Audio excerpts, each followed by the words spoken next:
Yo, what's cracking everyone? Ericship 111 here. So with the Toyota Supra Mark IV specifically returning to Forza Horizon 4, it's safe to say that in future updates, Playground Games will slowly roll out more Toyota vehicles monthly for us to own, either through the auto show or by earning them in the festival playlist. Right now, the list of Toyotas returning is currently unknown, but if I was a betting man, I would safely predict that any Toyotas or Lexuses that have been in any Forza titles that was released on the Xbox One, excluding fully bred racing cars, will likely return. So by the end of 2020, we will have a large catalogue of Toyotas to choose from. But for many of those who may be playing Horizon 4 as their first Forza title, did you know that in the past, Forza released 6 different Toyota Supra Mark IV variants, which were incredible and rarely or even never seen in other racing video titles. Now, I have done a similar video like this in the past, but with Toyota returning, it's an appropriate time to make this. So let's take a trip down memory lane, and if we are lucky enough, hopefully some of these Supras may even return to Forza Horizon 4 sometime in the near future. Starting off with number 1, the 1998 Toyota AB Flug S900 Supra.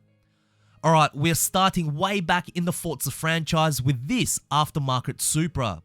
First appearing in the original Forza Motorsport game back on the Xbox, the last time this Supra was ever seen was in Forza Motorsport 2 on the Xbox 360. Now for those who are a little younger, AB Flug is an aftermarket tuning company that made a name for themselves throughout the 90s and early 2000s. The company's concept into the aftermarket scene was to modify cars to their highest top speed possible, challenge quarter-mile time records, and also implement aero tunes derived from racing technology, which makes a whole lot more sense as to why the S900 Supra is the way it is. First, looking at the exterior, it's fairly obvious that several modifications were made, including the front bumper, front over fender kit, rear over fender kit, and many more, to the point that every panel on this Supra except for the roof has been replaced. Yes, I'm sure during that time this looked incredible, but I will say it hasn't dated very well. However, what still has held well is the engine modifications, with a fully tuned single turbo 2JZ stroked to 3.1 litres, all managed by their in-house fuel management system. This resulted in a total output of nearly 900 brake horsepower, which even 2 decades later is still very impressive. And with a possible top speed of 220 miles per hour and a 10.1 second quarter mile time, can we have this car back in Forza please? Number 2, the 1998 Toyota Veilside Supra Fortune 99. Here's our second aftermarket Supra that was also featured in the same Forza titles as the AB Flug Supra. Now, unlike AB Flug, Veilside was much more popular with car enthusiasts across the world, as they would design some of the most outlandish yet extremely cool body kits for many of your favorite Japanese vehicles, and the Mark IV Supra was no different. Now, if you're wondering who Veilside are, well, they are an aftermarket tuning company that first started off by providing performance parts to many Japanese vehicles, which many of those parts were used to build their own showcase vehicles to compete in many racing disciplines across the world. After introducing a line of aero parts, they became so popular that many people only knew them for their incredible body kits, in which this Supra was called the Fortune. The name Fortune was a special body kit that Veilside designed, which would replace every body panel of a car except the roof, hence why this Supra looks so vicious. Although not much is known about the engine of this Supra, all we know is that it produces over 1,000 brake horsepower from its 2JZ engine, and if you're wondering what 99 stands for, well, it was the year that this Fortune body kit was made. Number 3, the 1998 Toyota Veilside Supra Fortune 03. So here's the other Veilside Supra that was featured in the first 2 Forza Motorsport games. I must say this body kit does look a whole lot nicer than the first two Supras mentioned earlier, but for today's standards, it's still very questionable. Now, being the less powerful Veilside Supra out of the two, it still packs in around 860 brake horsepower, which is an insane number for a Toyota Supra at any time.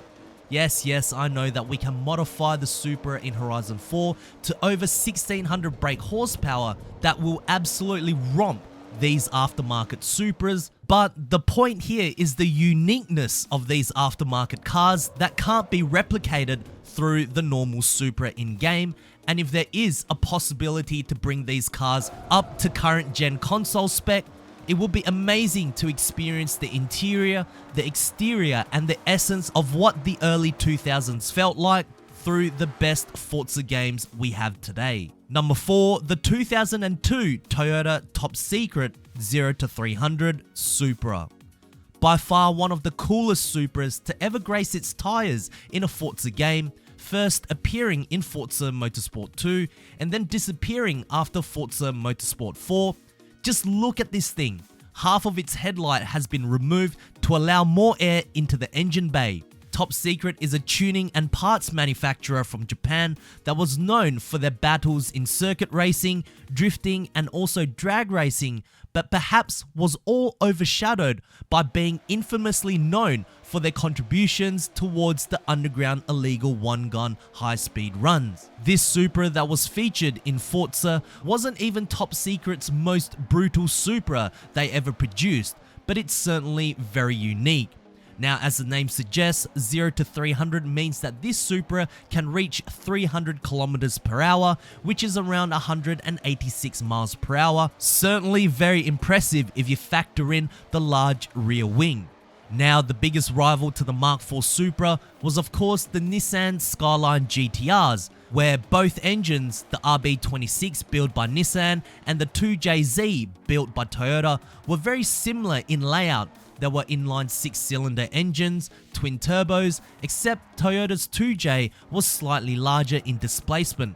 Now, oddly enough, you will find this Supra is powered by Nissan's RB26 motor, which is almost ludicrous, but Top Secret had no real reason behind the engine swap other than being different, and with nearly 1000 brake horsepower at its disposal, who can really question it? Number 5, the 1995 Toyota Supra RZ Fast and Furious Edition. So here's the first proper Fast and Furious Supra that was only featured in Forza Horizon 2 and Forza Motorsport 6 on the current Xbox Ones. If there are any Supra variants that could be brought back, it's these ones, as very little is needed for visual improvements to become a part of the Forza Horizon 4 car list. What makes this Supra unique is that it's not just the standard Supra with a body kit and paint job. If you look at the interior, it's completely rendered to match the same Supra you see in the movie.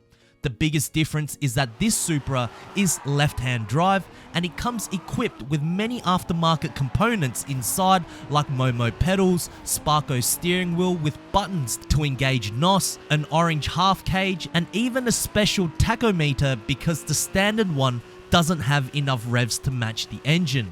On the outside, the Supra was dressed in a full Bomex body kit with a TRD bonnet and finished off with an APR racing wing, and producing 770 brake horsepower from a stroked 3.1 litre single turbo conversion 2JZ. It's extremely quick. Featured in the original Fast and Furious movie, this car is perhaps one of the most iconic cars in pop culture history.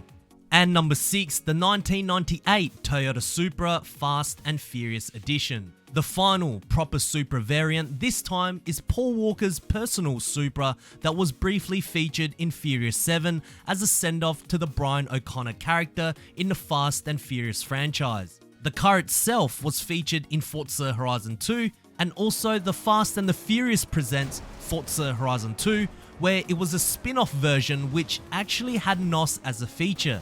In terms of modifications, it was kept as a secret, but from what we can tell by the aesthetics, it does sport an MVP front lip, BBS wheels, and many TRD decals.